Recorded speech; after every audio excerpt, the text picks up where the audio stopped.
OK, donc on est le 29 décembre 2025, on est lundi. J'ai pratiquement pas dormi de la nuit. Je sais pas trop qu'est-ce qu'il y en est, là.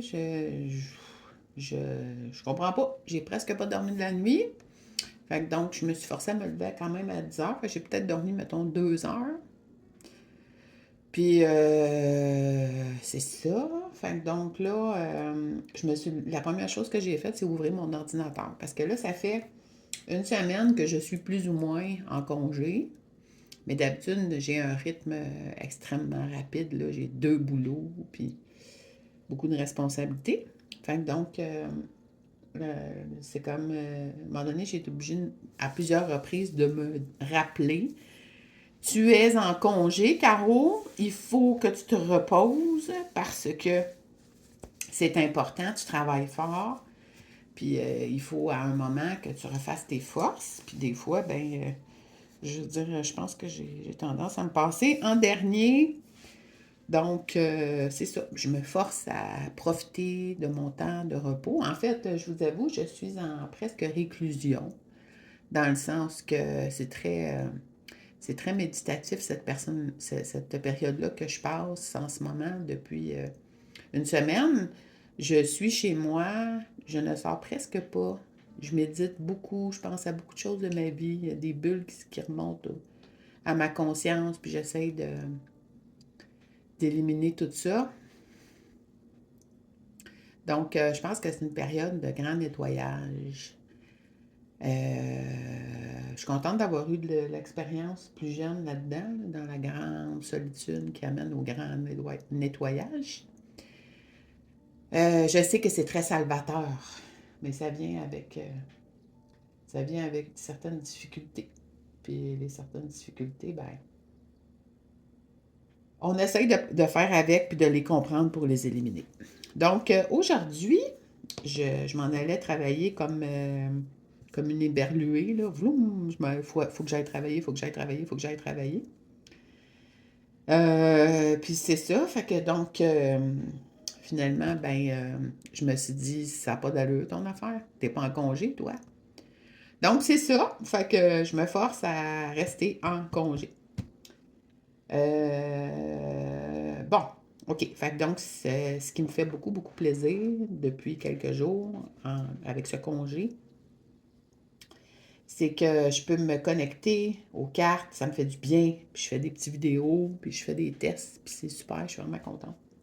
Donc, OK, on veut savoir pour ce lundi 29 décembre 2025, euh, sous la protection du bouclier céleste, avec comme allié indéfectible Dieu et sa grande beauté. OK. Donc, ici, on a une première carte qui nous parle de le médecin divin. OK? Fait que le médecin divin, c'est ça. Le médecin divin, c'est comme, on dirait, Jésus qui donne de l'énergie, peut-être à une personne en particulier ou au groupe. Ou, ouais, je pense que c'est ça. Mais c'est ça justement que je suis en train de vous dire. Période de guérison. Donc, je comprends que je ne suis pas seule et que je suis supportée dans cette période. Merci infiniment. Beau, belle confirmation. Merci beaucoup. OK. Donc, qu'est-ce que l'univers a à nous livrer comme message? Aujourd'hui, 29 décembre 2025, on y va avec les annales akashiques, le tarot des annales akashiques. OK. Donc, on a la naissance, 2 enfants qui courent vers une dame qui a un panier de fleurs, puis un chien aussi qui court vers eux. Ils sont dans la forêt, à l'orée du bois, on dirait. Un genre de promenade, là, un genre de promenade de bonheur. Là. Donc là, ça nous parle de naissance aujourd'hui. Ça nous parle de perte de trésors. Donc, il pourrait y avoir quelqu'un qui pourrait avoir un sentiment de perte, d'avoir perdu quelque chose de très précieux. On pourrait avoir ça aujourd'hui. Ensuite, ben, on nous parle du printemps et de l'automne. Donc, la prochaine saison. Parce qu'on est en hiver depuis le 20 et 21 décembre, je crois. Donc, on parle de quelque chose qui concerne le prochain printemps ou quelque chose de nouveau. On parlait de naissance. Donc, ça peut être quelque chose de nouveau, de naissance, justement. Ensuite, on va en prendre 12. OK. Donc, ensuite, on a le... Bon, il y a quelque chose qui est en piste, là. Donc, autrement dit,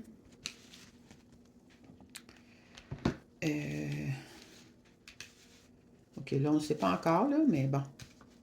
OK, fait que là, on parle de... En ce moment, on a la naissance de quelque chose, un bonheur partagé, une perte de quelque chose de très précieux. On nous parle du printemps ou vraiment de quelque chose qui est en train de fleurir. Puis quelque chose, puis il y a comme un départ pour le travail qui est sur le point de se faire. Donc, une naissance, la perte d'un trésor. On parle du printemps ou de la, pas de la fleurissement, mais de la floraison du printemps, puis d'un départ au niveau du travail. Donc, on parle de début, de perte de quelque chose de précieux, d'un lien avec soit la période du printemps, donc ça concernerait la période du printemps, peut-être la dernière période du printemps, mais je pense que ça serait plutôt la prochaine. Puis ensuite de ça, on y va pour une autre rangée. Donc, on a le 3 de parchemin. Il y a des gens qui naviguent avec un capitaine qui est à l'affût. On a une reine qui peut peut-être avoir dans les 60 ans et plus, qui est habillée en mauve, puis qui a de la connaissance, beaucoup. C'est une érudite. Donc, qu'est-ce que je comprends? C'est que le capitaine du bateau est enligné sur cette personne-là. Donc, reste à savoir qui est le capitaine de bateau. Le capitaine de bateau, c'est quelqu'un avec qui on partage un cœur d'enfant ou avec qui on a été amis étant enfant. Là, ben, on a aussi à côté de la reine qui se fait relooker par le capitaine du bateau. On a par ailleurs une reine qui a été mise en échec. Fait qu'il y a une reine noire qui est tombée à terre.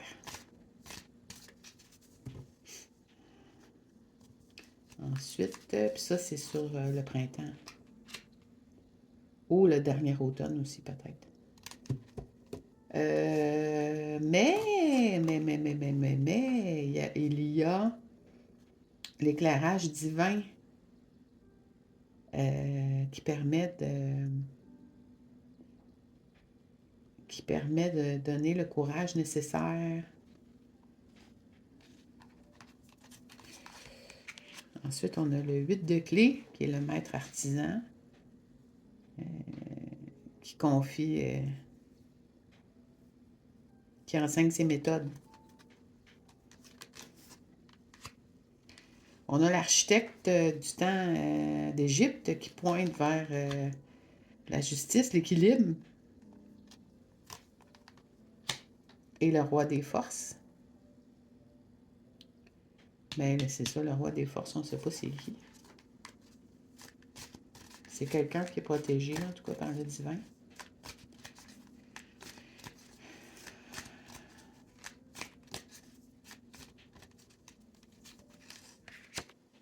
Sinon, on a l'archange Uriel, Merci d'être là, Archange Uriel et le Sphinx. Donc, je sais pas, la contemplation, la déité, la merveille, une des merveilles. On a le 2 de parchemin qui se trouve être le 2 des mondes sur l'architecte égyptien.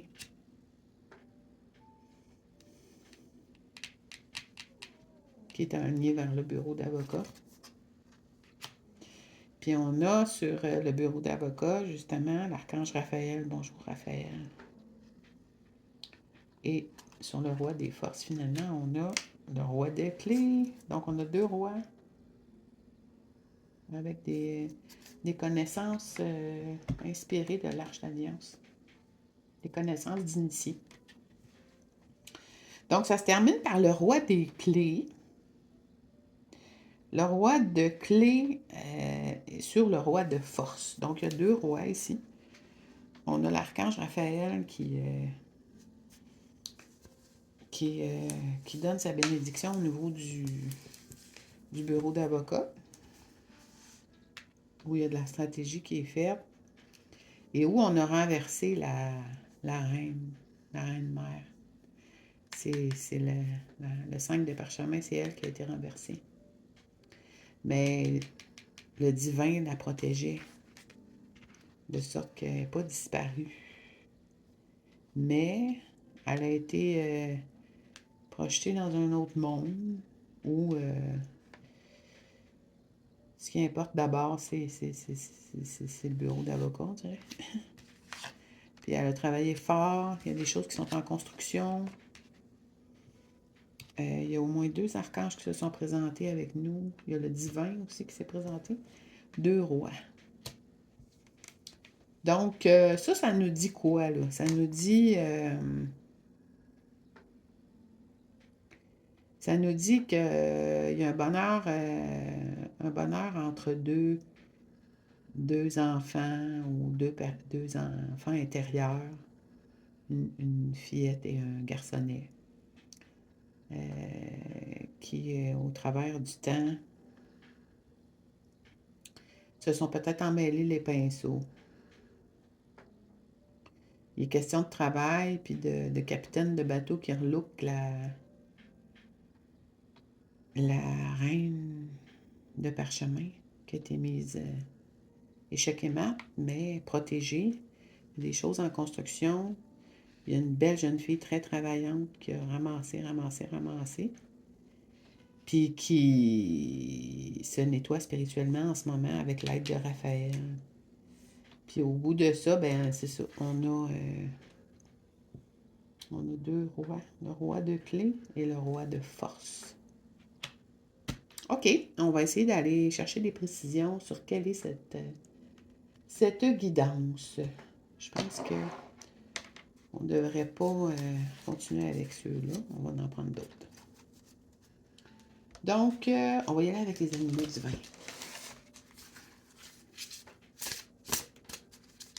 OK, donc, les animaux divins, qu'est-ce que vous auriez à nous passer comme message, s'il vous plaît?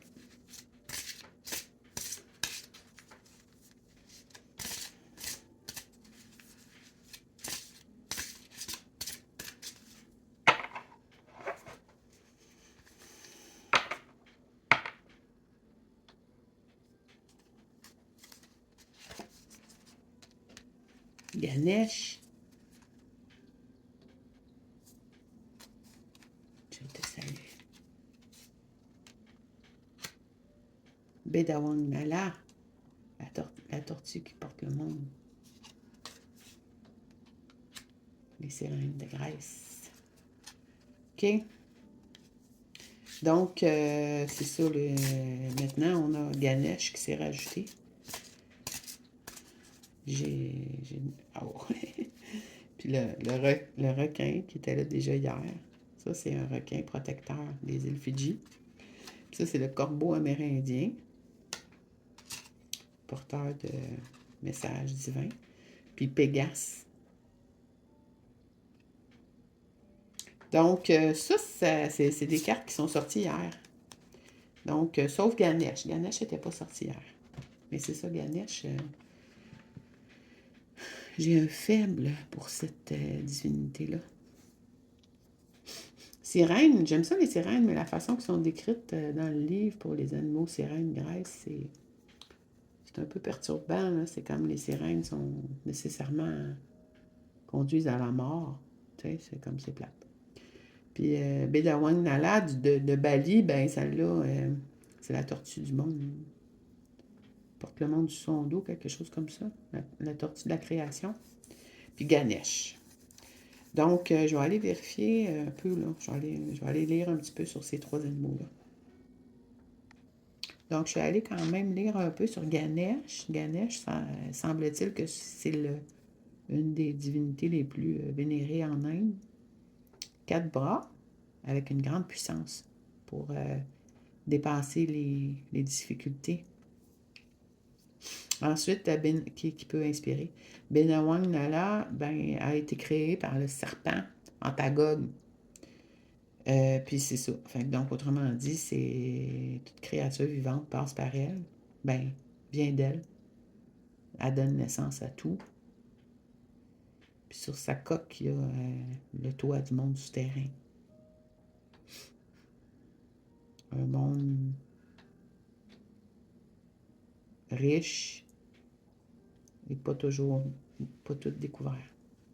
Puis on a une mise en garde avec les sirènes de Grèce qui nous disent de faire attention aux illusions qui peuvent nous conduire à une mort certaine. Nous sachons aviser avec l'aide de Ganesh et de Bedawang Nala, je pense qu'on est bien équipés. Est-ce qu'on peut ajouter quelque chose à ce tirage d'aujourd'hui, 29 décembre 2025? L'année 2025 achève, bientôt ça va être 2026. On le sait que ça va être 2026, mais je veux dire, le temps passe tellement vite. On est bientôt rendu. Donc, est-ce qu'on peut ajouter quelque chose à cette lecture?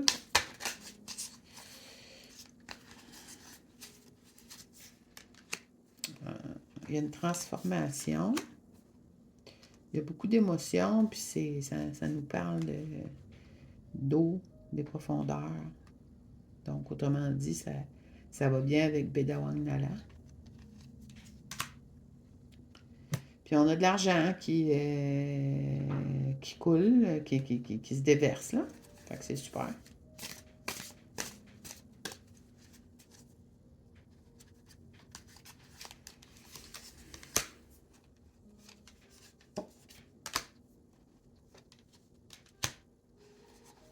Il y a des émotions qui commencent à...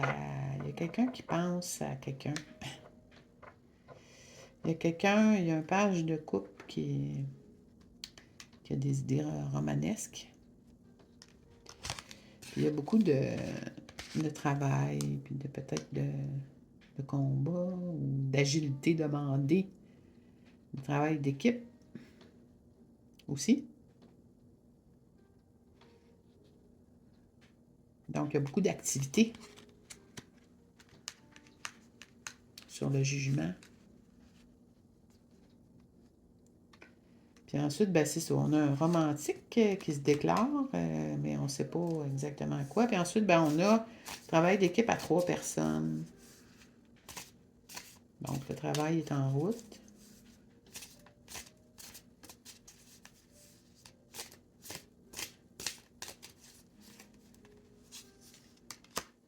La force.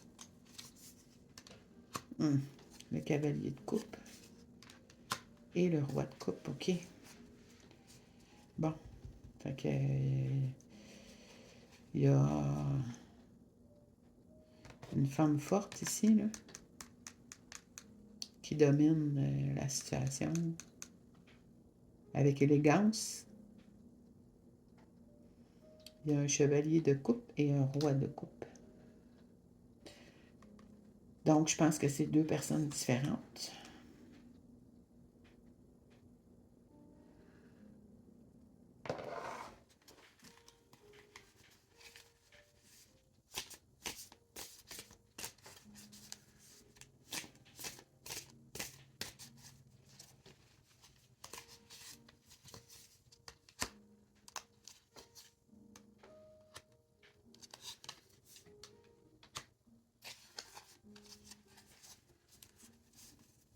Le chevalier de coupe, ben, c'est ça, là. Je pense que la dame avec sa force, là, je pense que c'est dominer la bête en soi, qu'on pourrait dire, puis c'est sur un certain esprit d'enfermement, un isolement, qui devient peut-être pesant. Mais la clé est là, donc c'est facile de sortir. Puis ensuite, on a un set d'épée sur le chevalier de coupe. Donc, c'est quelqu'un qui part avec son couteau, là, un voleur, on dirait. Puis sur le roi de coupe, ben, on a le début de quelque chose. Financier, surtout. Puis en arrière, ben, on a celui que j'aime le plus, le roi d'épée. Il est déjà assez beau.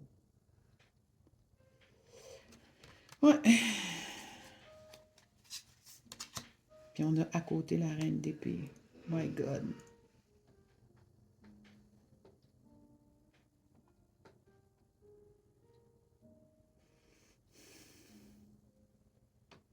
On arrête ça là. Le roi et la reine d'épée. Salut!